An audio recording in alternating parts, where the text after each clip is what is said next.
Hospital, জেলা উপজেলায় মানসম্মত শিক্ষা প্রতিষ্ঠান, নাগরিকদের অধিকার। আজকে আমাদের দেশের একজন কৃষক, একজন শ্রমিক যেন ইউনো অফিসে গিয়ে যেন সম্মানের সাথে তিনি যেন তার একটি সমস্যা নিয়ে গেলে যেন প্রতিকার পান, পুলিশের কাছে গিয়ে যেন প্রতিকার পান, সেই ধরনের একটা ব্যবস্থা করে তুলতে হবে। কিন্তু দুঃখের বিষয়, গত 9 মাসেও খুব বেশি পরিস্থিতির বদল আমরা দেখি নাই। আপনারা দেখেছেন, আমরা নতুন বাংলাদেশ বিনির্মাণের কথা বলছি, অনেক জেলা ইতিমধ্যেই সফর করেছি, আমার এলাকার খবরও জানি।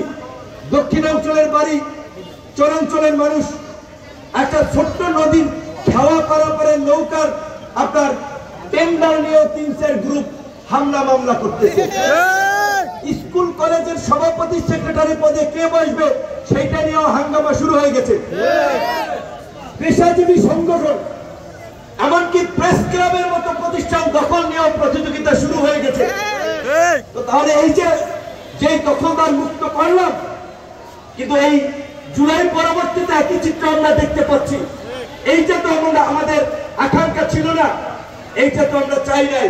তাই আপনাদেরকে বলছি যে আমাদেরকে সিদ্ধান্ত নিতে হবে যে আমরা কেমন বাংলাদেশ চাই।